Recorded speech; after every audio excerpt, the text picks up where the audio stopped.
this is Emmanuel from E-Man's Reviews. Emmanuel does. It seems like it's a general film critic, black nerd, love.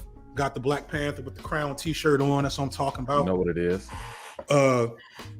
And you were the person that started Recast T'Challa, which I have, and maybe in some ways slandered the last for a little bit the last couple of weeks. Okay. And so we talked briefly, and I wanted to kind of take the opportunity to clear the air, not just on my slander maybe, but also on like how I developed maybe a misconception on where you and this kind of effort stood around this issue. So I guess I'll let you jump in. Sure. So first and foremost, thank you for having me on here and having this conversation, this dialogue, because counter to some people's perception, they thought that I was trying to have Disney bend to my will and just have the fan demand like take over. And it's like, nah, actually I wanted to open up a conversation about Black representation and the significance of the cultural impact of Black Panther, more specifically T'Challa, and in my opinion, to honor the legacy and life of Chadwick Boseman and the work that this man put into this role for us, for all of us to enjoy. Just to kind of give you a brief history of like how all this happened. So back in back in August of 2020, we lost Brother Chadwick, right? And I don't know about you, I don't really cry over celebrities. There have been two that have hit me, and that was Kobe Bryant and Chadwick Boseman. As a professional film critic, like I've interviewed a lot of people and stuff, and that's been great. Chadwick was my mountaintop. You know what I'm saying? Like that was my favorite actor. You know what I'm saying? And right. I talked to the brother for like 5 minutes, and I was like, "Yep, I can retire. I'm done." That's dope. So like when the news came in, I'm sorry to kind of interject there. Chadwick had that effect. He seemed very special. I don't know if you saw the video I dropped Monday. I dedicated like the last couple of minutes to just kind of like engaging with, because from a political standpoint, there's a lot of problems with Black Panther. From like just a Black liberation ideology. I want to put on my Hotep hat a little bit, and reclaim that moniker from where it's went to. There's a lot of problems, and like I acknowledge that, but I also want to I don't want that to poo-poo or like cancel out the celebration of Blackness that the movie was. Yeah. And I think Chadwick is was an ambassador of what that was, because you could see how seriously he took it, how much it meant to him, how the movie was received. You see him talking to, Black children and Black youth and Black folks that were inspired. And so it's like, you can't just throw all that away because Disney, from my perspective. Some people you can, like, it is what it is. I get it. But like, I'm not doing it. You know what I'm saying? Right. That man put the whole diaspora put too much love into that moment to say Disney, fuck it. You know what I'm saying? Right. So I just want to kind of like, I definitely agree with you there. No, that's real. So for me, losing Chadwick in real life hurt like a lot. Because I've been following his career forever, and it was just it just really got to me. And then, so that was August of 2020, and the timeline's important for people because the timeline also adds to some of the misconceptions. So that's why I'm adding this history here. August of 2020, Chadwick passed away. Just a couple months after that, December of 2020, Marvel came out and said like, yo, we're not going to recast the role of T'Challa. And I was just like, really? Like at all? Like forever? Like what? Because what people misheard or injected in themselves, I guess, there were no conditions or terms. They just said, we will not recast the role of T'Challa. Period. Done. Stop. Like that was it. They didn't say for now. They didn't say, well, we won't recast in this upcoming movie. We won't recast. They didn't say none of that. Right. So for me, I was just like, first of all, I'm still grieving over this brother. I'm still mourning the loss of this brother. The last thing on my mind was Black Panther. And keep in mind, I'm a huge Black Panther fan. Like, I did the Black Panther challenge before it was a challenge. I bought out a theater. I brought out my community. I brought out the kids at my local church to come see themselves. And, you know, and I'm trying not to talk about it because I get really teary-eyed about it and choked up, because to see little kids see themselves and hear the little girls be like, damn, I could be the smartest girl in the world. See the little boys like, oh my gosh, I could be a king. And I mean, like, you know, I'm getting, you know, already just that, you know, so, I cried during the movie. You know what I'm saying? Yeah. Twice. You know, so like all of this stuff meant something to me. You know what I'm saying? So when I'm hearing now, in the state of still grieving, by the way, it was only a couple months after that, now y'all don't want to recast and you put no terms or conditions or whatever. I was sitting here like, damn, I wasn't even thinking about Black Panther 2. Like, that wasn't even on my register. Okay, whatever. So after that point, after December, I took months just thinking about it and wondering, and I was like, man, what does that mean? What does that mean not to recast the character? Like, what do you do? Like, are y'all gonna put him off in the background and he just exists somewhere, you know, like, and we never see him? Or are y'all about to kill him again on screen after we're going through what's happening in real life? You gonna do that again? You know, because the movie wouldn't come out for like another 2 years. Right. So I was like, this doesn't sound right. So I did like a really deep dive on Chadwick's interviews, his family, his friends. I mean, like, I went down the rabbit hole. Anything he did or other people said about it, I went through all of it. And the more I went into it, the more I started thinking, like, I don't think this is consistent with what Chadwick was working towards and what he was believing as an actor. And the tipping point was an interview. It was with Roland Martin, and he was on there. And this was when Cicely Tyson passed. And Roland Martin had talked about how back when Chadwick was losing a lot of weight, and a lot of people were commenting on it at the time. Yeah, I remember that. Chad reached out to Roland and basically in a text message and said, I want people to see the role and not me. That's the job of an actor, to see the role and what you do with it. And as we know, Chadwick has played some iconic roles. Jackie Robinson, you know, James Brown, Thurgood Marshall, you know what I'm saying? T'Challa. And people also, I don't think a lot of people know that Chadwick was a classically trained theater person. Yes, he wasn't just like a good-looking brother that got scooped up, you know, off the runway or something. He wasn't like a former model. No shade to Pretty Brothers. He went to Howard for theater. Got a paid for. I think the story is Denzel Washington helped pay his tuition. Correct. Or something crazy. Felicia Rashad. Felicia Rashad. Yeah, and so it was did theater for years before getting that Jackie Robinson look, which changed the game. So I just wanted to add to that. That was essential for his thinking, right? He wanted people to again see the role, because in his mind, he didn't even call himself an actor. He called himself an artist, right? So like, he was like, look, it's the art or nothing. Like, that is everything. His manager, Michael Green, you can see how much I nerded out on this stuff. His manager said Chad never took a role unless it was really, really significant. Like, that role was really going to do something. So anyway, the culmination of like all this stuff brought me to the point in April of 2021.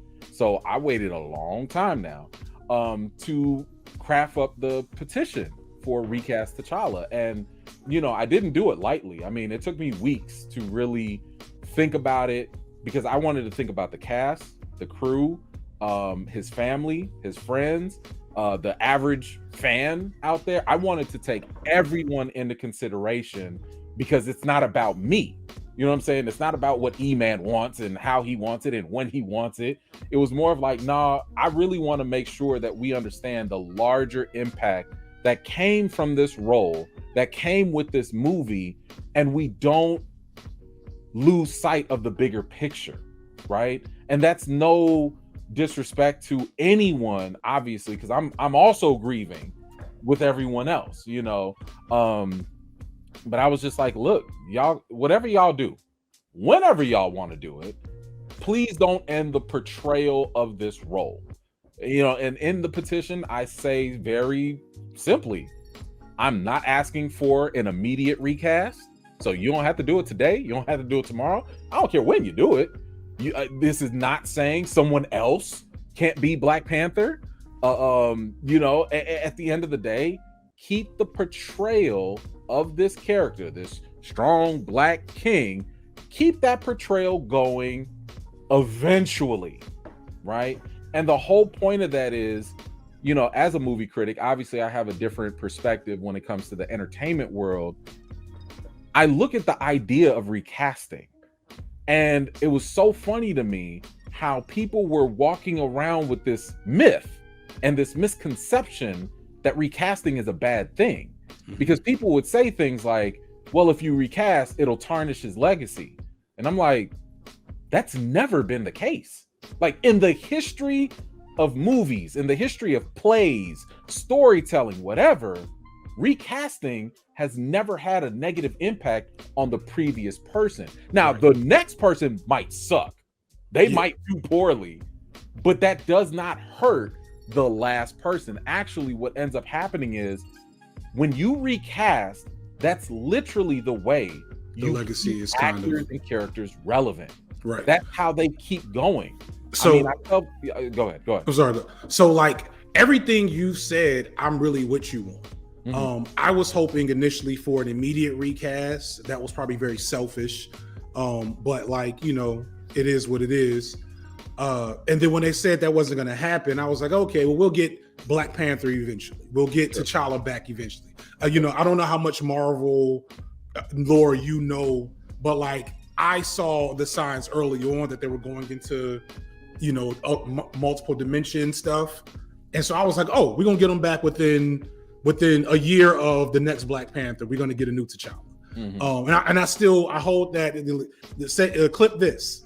We're going to get the new T'Challa within the next 2 years. I'm very confident in it. And I also am with you in terms of like, and that's essentially what the petition is asking. Is like, hey, just at some point, let's keep the portrayal. I don't care how you do it. Like, I'm not going to dictate to Marvel, you got to do it this one way. Right. Like, I've said from the jump, it's levels. Right. There's an immediate recast. There's a variant. You could do so many different. I don't care. As long as this portrayal continues, just do that. So the thing that happened to me though, and it might have just been my orientation within like social media discourse, especially as a person who has had to relatively recently and really since coming on here, be in and out of these regressive, misogynistic spaces, is what I heard was Boyce Watkins. You know what I'm saying?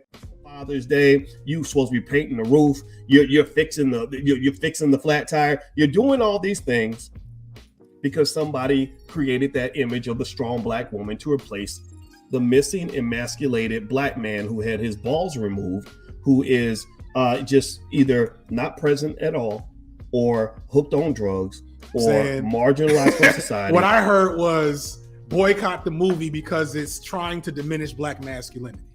And what I heard were, you know, the other some other, you know, conservative-ish Black manosphere type figures who were saying the reason why they didn't recast him was because get woke, go broke, rhetoric, etc. And that's why my response was, what are y'all talking about? So I would agree, and I think that's something we'll get into in a second, that like representation of Black men in the media is not great. There's a lot of problems, but I would argue that those problems are like triple for Black women. And so the idea that we would get a Black Panther movie, so my theory, don't say nothing, don't wink, and don't give me no tails. I don't do spoilers. Good. My theory is we're gonna get 3 different Black Panthers in this movie. Okoye, Nakia, and Shuri. That's my theory. I'll just leave it there. But I know at some point in time, it's very clear. I think it's very well. Marvel's known for doing tricks, so I don't know how well this theory is run now. I'm no MatPat. I didn't research this, but I'm pretty confident that we're going to get a woman in the suit, and this is clearly a movie that is focused on the women that were in his life, that to try to maybe carry on his legacy, et cetera, et cetera. And so I'm like, dope. I can't wait to see that. But these other folks, they hate the idea of Black women being happy. And when I was speaking to that, I had other brothers say, no, it's not about that. And I was like, are you sure? Yeah. Which is why I reached out to you. Sure. And so like, where have you kind of stood on the what seems to be a co-option of, you know, like what you intended? You know what I'm saying? Like, how have you perceived that? Oh, you mean like how I got hijacked like that? Yeah. Listen, one thing I did in trying to come up with this is by the way, you like my stone cold face. Like I made sure I didn't give you nothing. Like, yes. I didn't give you nothing. But no, look, one thing that I did, like I said, I did not take crafting the petition lightly.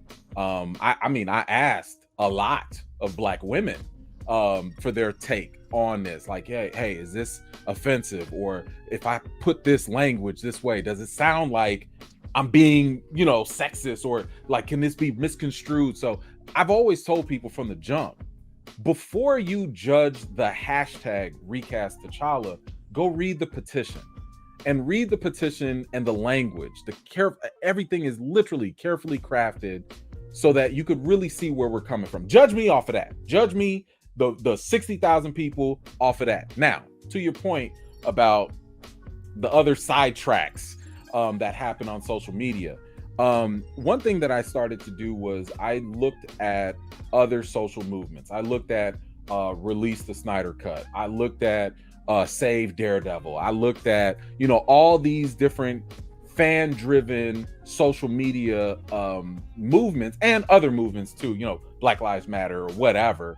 And the one thing I started to notice was like, my goodness, imagine, and I'm not comparing the impact of these social movements, so please don't misconstrue that, because that's happened too. But I'm like, damn, if you could just say Black Lives Matter and people take offense to that, you've got to be extremely careful with your messaging and focused, because people will literally run with anything, right? So taking those type of lessons, I was like, okay, I can't even call this recast Black Panther, because then people are going to be like, so you hate Shuri? So you hate all the other people that have been Black Panthers? And I was like, okay, let me avoid that. Let me bring the focus to T'Challa, recast T'Challa. And when I say that it's not preventing anyone else from taking up the mantle, it's actually because I have no problem. I love to see some other person take up the mantle. And you know, in the comics, Shuri does take up the mantle. But one thing that I've said is that I actually want to see both. I want to see T'Challa and Shuri be Black Panther together, because what the first Black Panther film did was so huge culturally. But you know, and I know people should definitely go check out your video about how people were wrong about Black Panther. But like one thing that like people took for granted was the visualization of Black representation on screen.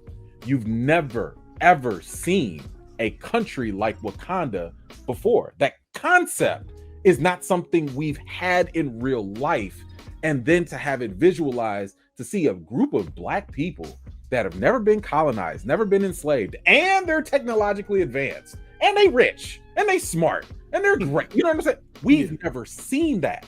So for me, I was always like, yo, I don't want to get rid of T'Challa, because I want us to see something else we've never seen, which is a strong Black man and a strong Black woman on screen together, and they're supporting each other. A sister, brother, whatever. Like that to me is mind-blowing in terms of Black representation. So when Marvel was doubling down, because they doubled down on this, we're not going to recast. Again, this was back in 2021. When they kept doubling down on this, I was like, y'all don't know what y'all missing. And I don't want us to get comfortable with the idea of substitution when it comes to recasting. And this is why I've been trying to push back on the idea, because some people might think, what's the big deal? Why can't you just give T'Challa's story to some other Black character? Well, that's not how legacies and, relevancy stays, right? When you engage in that level of substitution, you do water down the significance, not only of the story, but also of the actors and the characters. Because now you're basically saying, y'all are expendable. As long as you just throw somebody in the mask, who cares about T'Challa's struggles? Who cares about Shuri's journey? Because we don't like them, or that actor passed away. They're expendable. Give it to put some other Black person under the mask. It'll be fine. And I'm like, no, every character matters.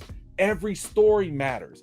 Every form of representation matters when it comes to these Black characters and actors. Yeah. So going back to because we talked about this in the background, and I think this is a significant argument in the favor of the concept. Mm-hmm. And I talked about this in my last video, that there's this moment at the end of the first Black Panther where W'Kabi literally submits to Okoye. Yeah. Like that is a very explicit visual metaphor for basically saying, y'all niggas need to calm the fuck down. I think when we talked about before, you said it's important for that to be seen with both characters at the same level. And I think because the thing for me was basically what you alluded to, is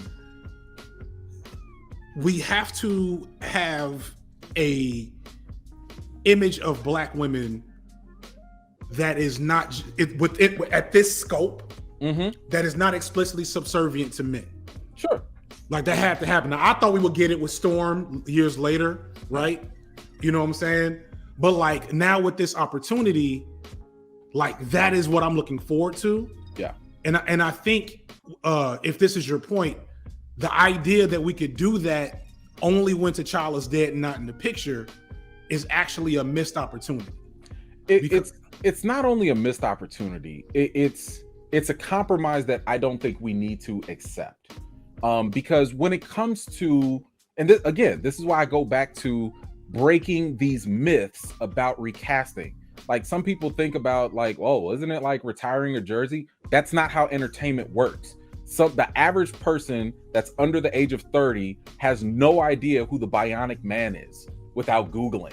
Why? Because that character's never been recast since the 70s. You know what I'm saying? You probably don't even know the name of the actor. Us grown folks probably know, but I'm just saying the average person doesn't. But you know who Bruce Wayne is. You know who Clark Kent is. You know who James Bond is. And even if they've had mantles, the fact that they keep getting portrayed is a thing. What I was also trying to convey to people is you want T'Challa to be present regardless of who has the mantle, because we don't care about mantles. We care about the characters that define the mantles. You've never gone to a 007 movie. You've gone to James Bond movies, right? So when you have T'Challa present, and let's just say, for hypothetical, for argument's sake, Shuri takes the mantle, right?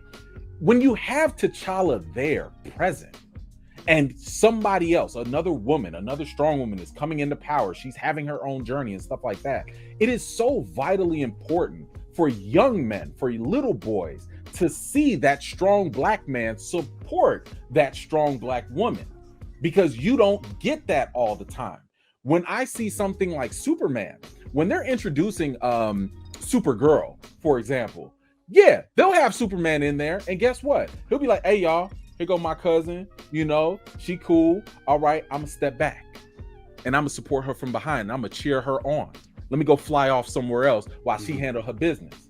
And that is important, because those little boys are gonna be like, oh, if Superman supports her and respects her, then I will too. And it's not a exchange of substitution. It's not. I'm still here, yo. I'm still here. Keep going. And that's why I'm saying we don't need to engage in this substitution game. We can do, because when it comes, let's be honest, when it comes to white popular characters, they get their full story arcs. And that's one of the biggest differences with T'Challa. His story's not done. That's why you can't compare him to Tony Stark or Captain America or whatever. They got their story arc. They got their 10 years of story. We don't know nothing about T'Challa at this point. But like, you want to have that character portrayed so that they can be there and be a role model even when they're not the lead. When they can show you, hey, this is how you can not only be a superhero, but this is how you can be a supportive brother, a supportive husband, a supportive father, or whatever, even if you're not at the forefront. This is how you can allow Black women to shine on their own and not be, and it not be like a crutch or something. And like you mentioned earlier, like they don't have to be subservient or in servitude. Matter of fact, we could have true, feminism and have equality, right. At that point. So that's kind of, so I'm sorry, I probably missed a lot of that, but I imagine I understood. Well, I'm not gonna disrespect everything you said there and be like, yeah, I get it. I'm a wait on replay. The one thing, the thing that I still think it needs to stand out, and I was talking about this before we went live, is as Black men with microphones, we have to be very intentional about the way our language and our movements are co-opted and weaponized by bad faith actors to harm Black women. And that's kind of the thing that initially bothered me so much is, I was literally just shedding tears because I understand where it comes from. I understand that for a lot of Black men, we don't feel like anybody's doing that for us. Right. We see, how, Twitter throws Black men on the bus a lot of times. We see how Kyrie Irving and Kanye's problems become problems of Black men without like any nuance. Like we see that. And so it creates this very callous nature towards how we engage in these discourses.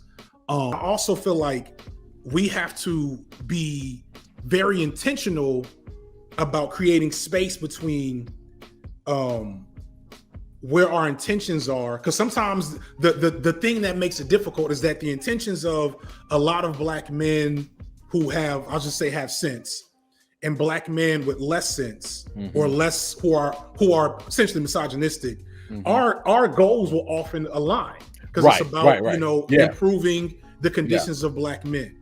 But the intentions of those goals are often misaligned. The means, the means and the goal. Like some brothers want, like me and you. I feel like we want to recast T'Challa for everything you said here, because we love the character, we love the story, we want to see that continue on for Black boys. We want to have that be holistically presented, to have T'Challa and Shuri and Storm and Okoye exist in various levels of empowerment, etc. We want that. Yes. But there's other niggas saying recast T'Challa that just hate Black women. And it's like, I know you can't speak for them, right? Yeah. But I think it's important to every once in a while speak at them and be like, look, shut up. Listen, you know what I'm saying?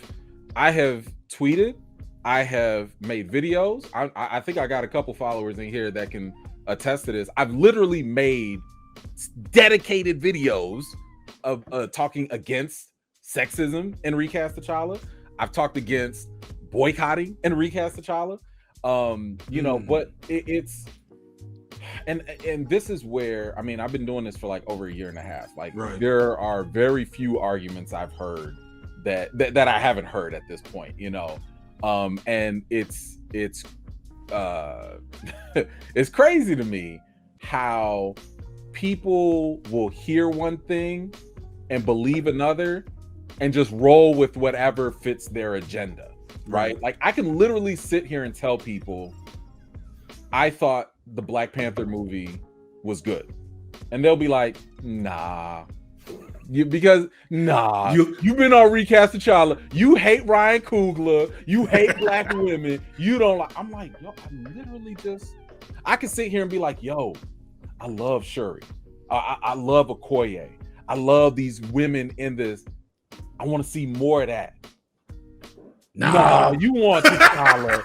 I'm like, yo, like, I don't know what to tell y'all because I'm like, I'm telling you this, but because you so hardcore driven in your own silo of confirmation bias and what you want, you're not really listening to nothing I'm saying. You know, the equivalency I would give people is kind of like with the release the Snyder cut situation, right? That did get co-opted by bad faith actors. Though. It did. And here's the thing, the equivalent I would give to it is kind of like you had people that were so bad, they were harassing the executives at WB, they were sending them death threats and everything. Now imagine if Zack Snyder came out and said, hey guys, stop that. That's not okay. Don't do that. Mm-hmm. And if they said like, Zach, stop playing. You know it's okay if we do this. We saw Sucker Punch, nigga. Right. You hate women. I'll be sitting here, I'm like, yo, y'all don't even listen to me, but then y'all quick to jump on this hashtag and run with it with a whole different message that was never the intention. You know, it's a weird way that we live in social media today, man. So yeah, to give grace to your situation, you know, I've talked about this on a couple of occasions, and it goes back to parts of media representation, and just also the political, social systems that we exist in. For Black men specifically, we're only taken seriously through a specific framework. We're only legitimately speaking our truth through a specific framework. Yeah. So I have the criticism I get from two opposite sides of the same toxic community is on one end, I'm definitely a misogynist on the low, and on the other end, I must be gay or a cuckold, and I take it in the butt from my wife. Which nothing wrong with that, is that's what you do. But they're not saying that as a sexual inclination. They're saying that to neuter the possibility that my politics and ethics can be legitimate, because a straight Black man cannot legitimately care about Black women in public. Well, you know what I'm saying? The concept of nuance is eradicated today. I mean, if you look at social media, you either gotta love something or you hate it. And if you even come in somewhere in the middle with a nuanced concept that's not on one side of the other, people don't know how to handle that anymore. You know, the vast majority. I know you got a great audience here, but I'm saying the other folks, right? They don't know how to. They don't know what to do with that. I do feel really good about my audience. I've been working really hard to especially, and I've been tempted to be toxic and weaponized, but I've been working really hard to keep a certain attitude because yeah, and I talk a lot about nuance, which is one of the reasons why I wanted to have this conversation, because it's like I have a perspective that enough people have poked holes in to make me say, okay, I need to re-engage with this perspective. That's, you know what I'm saying? That's smart. And I need to trust. I need to trust people to give me grace, that if it doesn't land perfectly, then, you know, they know my heart over my brain. You know, so that's something I got from my wife, is charges to my heart, charges to my head, not my heart. Yep. You know what I'm saying? And like, you know, one of my homeboys, he calls it the hegemonic drive, in that Black men like only get attention within certain frameworks, right? Mm-hmm. Like I just said. And so it makes sense that I heard about your petition and like what you're, you know, saying you're trying to do, only from people whose takes are amplified by social media toxicity, right? Yeah. Only because they caused more outrage responses, exactly, etc. Yeah. And so, you know, yeah. So switching gears for a second, talk to me in general about kind of like how you see representation and you know, some of your concerns around it, because I know I've made a couple of videos, I think kind of getting into something you talked about, where I feel like Black men in media are basically operating on a binary for the most part, and you're either low key T'Challa, right? Yeah. You either this like Ubermensch ultimate image of black masculinity, or you're like the evil fuck boy. You know what I'm saying? And that's one of the reasons why I really enjoyed Insecure, because even though I know a lot of people hate Lawrence, I think a lot of black men really appreciated Lawrence, right? Because he gave us an image of black masculinity that didn't perfectly fit into I am this perfect black man, right? It wasn't the Tyler Perry mold, right? It wasn't the Tyler Perry, exactly. So like how have you, like, what has been, especially as a movie critic, so you've seen probably a lot more than me. I'm ducking Tyler Perry right now. For that very reason. No, listen, I mean, this is one of the reasons why, again, I fight for recast T'Challa, because I want us to be seen as more than just, angry, strong black men, or super, again, Tyler Perry-ish, super like, aggressive. So I hate black women. I hate myself. Yeah, or like we're the 1% guy or whatever. Like, like, we're people. We're human. You know what I'm saying? Like, I mean, one thing I would love to see, one thing, that I do think is lacking for representation is more openness with vulnerability with black men, and still finding strength in that, right? So like on my channel, I had recently, just kind of, I don't know, it was just on my heart and I just opened up about it. And I was like, yo, like, y'all, I'm dealing with anxiety and it's killing me. Like, it is not okay. I need to go talk to a therapist, and we have these conversations. I have a movie channel, but I'm like, yo, let's time out for a second. Right. I need y'all to understand, check in with like, this thing that I've been dealing with in stress in life, and I've been taught by society to just, you're a man, shrug it off, and you'll be all right, Power and especially as a black man, you get clowned if you're being too soft, and stuff. So for me, when I go into movies, I love to see some level of variety in showing the full gamut, the full range of black men, especially, to be like, yo, it's okay, like, if you have feelings, it's okay if you have a low moment and you need to talk about things, or like you mentioned earlier with Lil Scrappy. I love that clip. I know it's reality TV and all that stuff, but we need to see stuff like that. We need to see, because I guarantee you there are other black men that are going to see that and be like, damn, if this guy, this hardcore G, this gangster, this rapper, tattoos on the face, rings got on the the grill, pinkies, got the jewels, all the caricatures. You know what I'm saying? Like, yeah, if he's real, and he's talking about his childhood trauma right now. Yes, in front of the and world. I'm dealing with the same thing, or my brother is dealing with the same.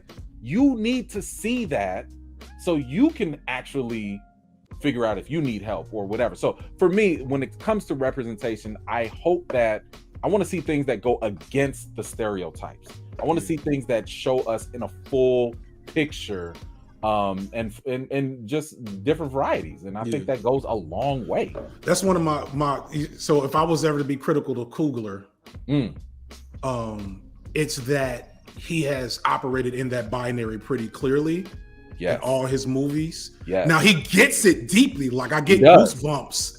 Fruitvale Station, like, especially again because I've been in a room with those types of kids, those types of young men, trying to save them from the streets. It's a very accurate representation of that type of pain. But I would also love to see more, like you're kind of talking about, like this in-between space. We have to challenge the world, ourselves, to an extent, black women, to like engage with black masculinity outside of this idealized, simple binary. I don't think we are. I think there's a lot so if I had to do a tier list, right? It starts with white supremacy and patriarchy and misogyny, etc. In terms of like why we have these problems. But a part of the issue that is like very intercommunal is within these conversations across gender, across sex. We black men have not have both not developed a voice, but also haven't been given space for a voice outside of that binary. You know what I'm saying?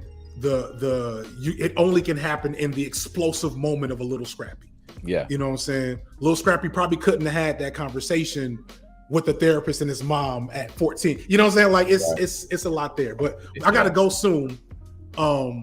Let's take a moment to just do some black nerd shit and just talk some movies. So give me your top 5 Marvel films. Is top 5 too little? Because it's like 30 of these motherfuckers now. It is 30. Jesus, like of all time or of this current? Because I would have to put Blade in.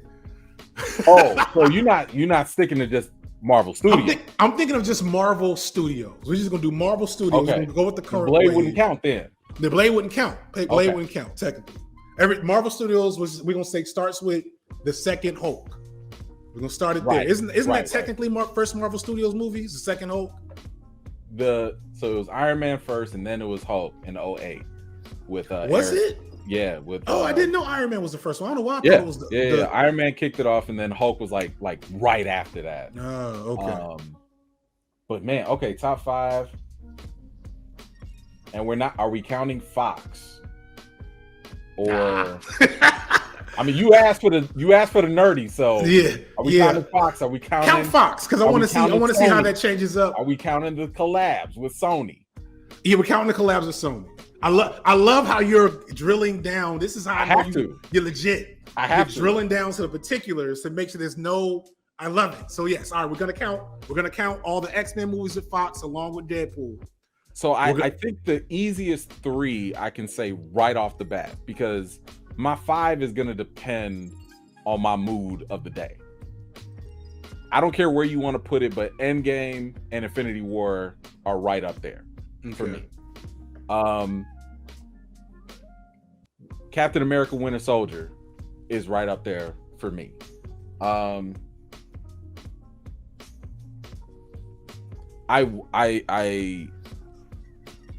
I think Iron Man is probably up there as well for me, because what I'm also thinking about is replay value. What is something that I remember and that when I rewatch it, I can still feel the same way I did the first time, even on a repeat viewing. That's different. I don't. There's very few movies I rewatch, but I'll get to my. I'll talk about that with my list. No, listen. I used to do the same thing. Like it was. I hated rewatching stuff, and I would wait for like 10 years to go by, and then I'd go watch it because I'd forget about it. But now I'm like, nah. Especially as a critic, I have to analyze these things. I'm like, nah. There's value if in the storytelling and the directing, if I can rewatch this thing almost like next week and still be like, that was dope. That was still fresh, So Infinity War, Endgame, Winter Soldier, Iron Man. And even though it can change up from time to time, I have to say Black Panther. Because again, the thing that Black Panther did is something unlike any movie has ever done. I've never been compelled to buy out a theater over a movie. I've never been compelled to dress up over a movie. Black Panther did all of that stuff for me. So I think that'll be my 5 right there, and it'll probably change up the order. Right, because it's hard to So you fucked me up when you made me think about Sony and Fox. Good. You brought this on yourself. So I'm gonna tell you the only other. This is gonna be so embarrassing. Okay. The only other comic book movie I've cried at. Is Days of Future Past. You cried on that? Yes. What'd you cry for? Because it was because to me, it was the first time it felt because I was an X-Men kid. I got you. You know what I'm saying? I was like comics, X-Force, X-Factor, Excalibur. With you. You know what I'm saying? I had all of them. The New Mutants, Generation X. I was in there, and when the first X-Men movie came out, it was a slap in the face. Even when I was younger, I understood this was disrespectful. This is disrespectful to me as an X-Men fan. Y'all didn't respect the material enough to make it real. Mm-hmm. And the second X-Men movie is pretty good, but it's like, you know, it still has that same flaw. The third one was trash. Mm-hmm. Then you get First Class, like, okay, that was cool. And then after First Class is, I think right after First Class, you have, I think that's when Marvel started really popping, right? And so I'm like, X-Men, you see, you can do all the shit, right? Do the shit, X-Men. Do the stuff, it works. And so Days of Future Past, even though it's a very flawed movie, right? It was the first time that I saw what I dreamed about as a kid. If you're like me, you remember being in middle school lunch table saying, man, if they make an X-Men movie, I wanted to have Jean-Luc Picard and Wesley Snipes as Bishop and, you know, Lucy Liu as Psylocke. Like, I remember those moments. Right. And so that was the first time where I was like, oh, they're doing it. They're giving us the true comic book representation of X-Men. Yeah. You know what I'm saying? And so you have Quicksilver's moment. You have the Sentinels. It was just, so for me, I cried, like the inner child in me felt fulfilled. And so I got emotional at it. Is this your number one? Nah. Oh, okay. it just has to be on the list. And I know that was going to be the one that I had to explain the most. I got you. Then Spider-Man Spider-Verse is on there somewhere. Yeah, that's this is why I don't like doing the top 5 because it's like it's something. You know what I'm saying? Like there will be a day I'll be like, yo, Into the Spider-Verse, pop that in. Right. You know what I'm saying? Yeah, I saw that. That was the first. Logan too. Like I was gonna say Logan. I don't like this game anymore. I don't. You should have made it a 10 because now I'm like, there are other movies I would love. Yeah, so that was the next one. So Spider-Verse I saw with my sons. That was like the first movie we saw together where they like stayed still through the whole movie. Yeah. So that's always special. Logan, again, because I'm an X-Men fanboy. And even though that was like very much not part of the same like emotional like moment, it was still just a great movie. It kind of showed what you could do. Then we're gonna do Black Panther and probably Thor 3. That's fair. I thought you was about to say Thor 2. I was like, I'm gonna have to go right now. But that was good. Ragnarok was really good. Yeah, Thor 3 was just so much fucking fun. Yes. And it was just like, it was just too much fucking fun. Like, I wish they'd have captured that magic again for Thor 4. I feel like they kind of tried to catch lightning twice, and it was like, I think this whole phase ain't quite right. It's just a little off. It's just out of key. I think the only thing I really liked She-Hulk, but I'm also like, that says a lot about me as like as in terms of like what I'm interested in on other parts of the internet. Yeah. But I also think it was cute. You know what I'm saying? I liked it bringing it out of there. Everything else was okay. So I'll just give you my little nerd theory on this because I've been fascinated with Phase 4, not from great quality. Like a lot of stuff has been pretty mid. But my observation is the fact that like when you look at Phase 1, we had zero expectations. Didn't nobody know Iron Man was gonna come through like the way it did. Nobody had any expectations for Thor 1, Cap, Hulk, or whatever. We was just like, okay, here's another comic book movie. Oh, Avengers? Oh, okay. You know, then Phase 2 came and it was like, all right, we liked a little bit of what happened in Avengers. Let's keep this going.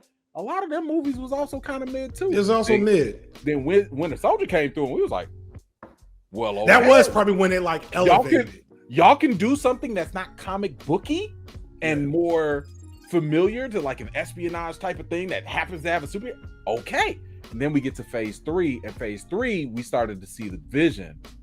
Ooh, there's this Thanos guy. I don't know.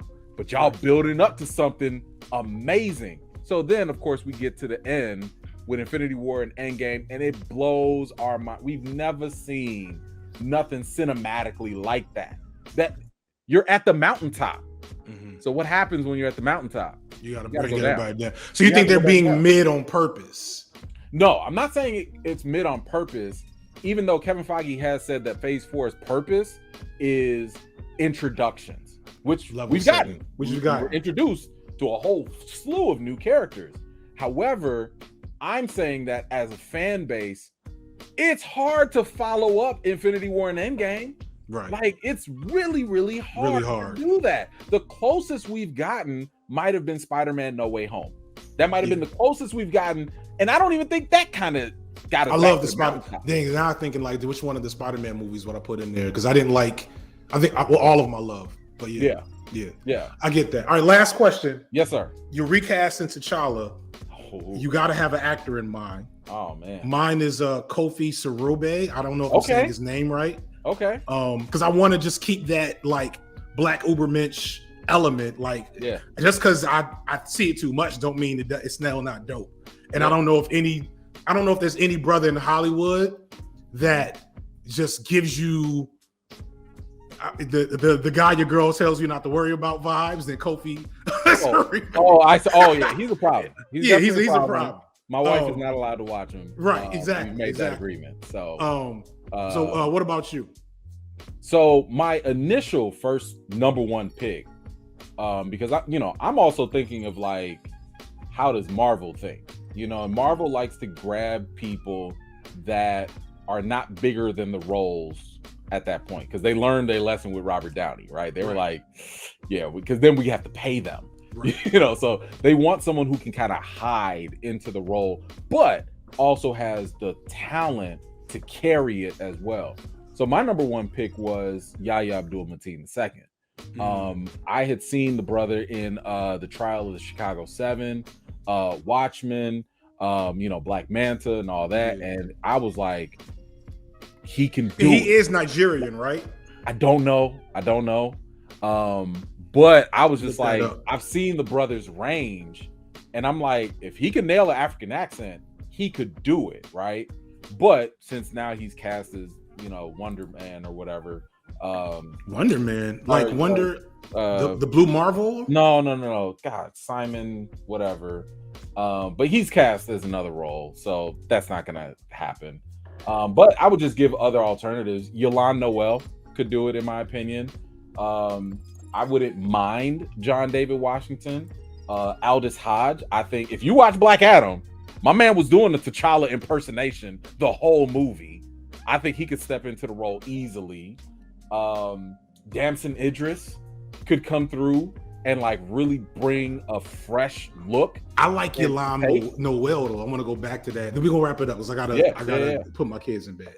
Yeah. Because that brother has not gotten enough looks. I know. I'm so frustrated by that. Like, no shade to Lawrence. What's Lawrence's name in real life? I forget. Whatever his name is. Yeah. Like, he's been popping up. He got a good agent. I don't know what Yolande Noel's agent is doing, because he was excellent in The Photograph. Yep. He was good in the Purge. Yep. And I don't know what else he's done. And he's a good actor, and he fits. He can do the physicality. He has he has it. Like I like that. He actually confirmed, because I DM'd him one time and I was like, "You want to be T'Challa?" He was like, "I'd love to." So he actually said like, "Yo, if Marvel want to do a variant of something one day, he's down." Earth 617. We'll see. Fine. Or is that DC? I'll take him. That's fine. Either way. I'm happy we had this conversation. I hope that we land on. Well, first of all, I know this is eventually gonna resolve itself. Like I don't know for a fact, but I just know capitalism. We're gonna get T'Challa before 2025. I know that's gonna happen. But also, I'm happy that we can kind of speak to, valid reasons to engage in this discourse, as opposed to the things that I think have been dominating it, at least from my perspective. And I'm happy that you could kind of bring another perspective to me. So I appreciate your time. I need to jump off. Thank you, everybody in the chat. Thank you, everybody that watched. I've been on since 7. Low key, because I forgot that I told you 7 o'clock Central Time. All good. All good. And I'm like, oh, that's definitely 8 o'clock. I got a plan for Black Panther, so totally understand. All right, appreciate you. Peace and blessings to everybody. I'm going to go ahead and end the broadcast.